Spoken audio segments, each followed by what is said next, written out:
Easy now.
What's that terrible noise? Oh, there is nothing.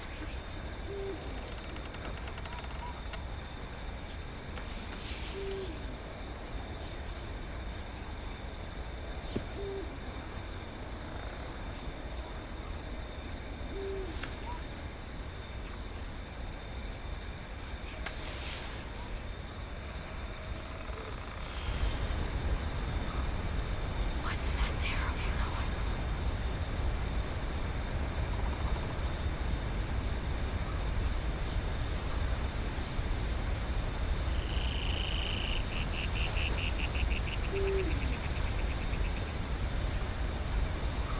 Must be a sick cat. Make a note to all like that.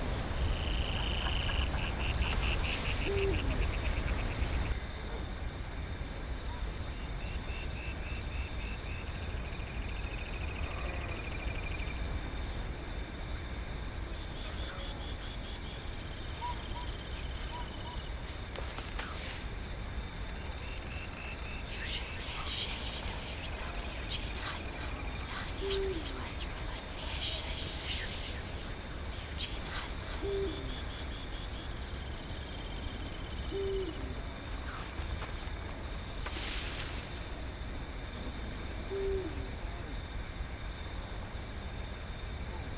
I need to get back home.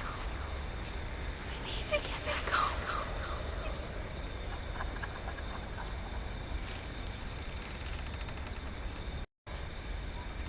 What's that terrible noise?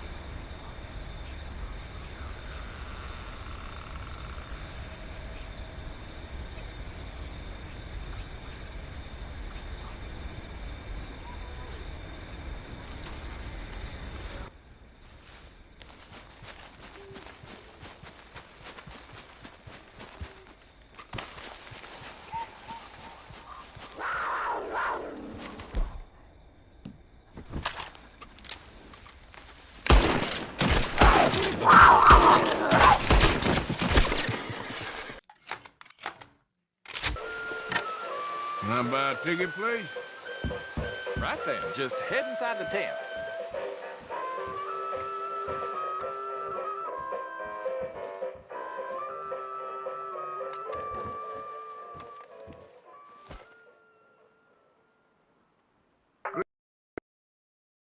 Greetings and salutations, gentlefolk. This here's the story about a young couple from the village of Annisburg that was courting a few years after the Revolutionary War. Courting in the woods, as you know young people are wont to do. Stealing away all sneaky-like. Girl by the name of Ethel Beauchard snuck out of the parlor one evening just as soon as her mother went out to hang clothes on the line from the washing. She went up on the road by her farm with a boy by the name of Eugene Hutton. Now, the Hutton boy was an athletic chap, liked boxing, fishing, and swinging Indian clubs. It's quite singular to the story that he didn't seem all that inclined to go to war in the preceding years leading up. Well, they walked in the woods for a while. Pretty soon they lost their bearings and no longer knew the north or the south from west neither. Then they heard a low moaning sound. What's that terrible noise? She said, all a-trim. Must be a sick calf looking for its mama. They've been known to bawl like that. Let me take a look, said Eugene. Well, old Eugene went and disappeared around a tree, came out the other side, and gave her a terrible fright. Boom! She let out a shriek, then went to chastising. You should be ashamed of yourself, Eugene Hutton, She said, Instead of giving a girl protection, you go carry on acting foolish and fresh like the Queen's prize jester. But right then and there, a chilly wind blew through and knocked off Eugene's hat. I need to get back home. My mama has a terrible temper. She's like to stomp up and down if she finds out we're missing. She is a fair, stout woman, Eugene noted.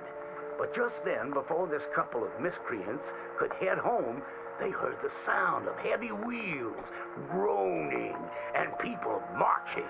The cacophony grew closer and closer, and through the fog they could make out the shapes of ghost horses pulling spectral cannons, and dead soldiers marching as if their graves could no longer contain the horror as Eugene's head landed right in her hands, his eyes still darting at what horror had transpired. Little Miss Ethel Beauchard ran as fast as she could, stumbling and getting caught on trees as she tore through the forests, terrified for her life, the dead soldiers marching after, hungry for blood. When she returned home, she told the people of the village that an army of the dead had taken Eugene within the confines of the fog. British soldiers who died protecting tyranny were rising from their graves as if to continue the fight for the demonic English. The townspeople erupted in fright and dismay until one daughter came forth and accused her of witchcraft. She raised the dead to murder that boy for his pursuit of unwanted advances, he said. So she too must perish. And that very night, they put her to the stake and burned her dead. Now let that be a lesson to you young ones not to go courting in the woods, in case the English lurk there still.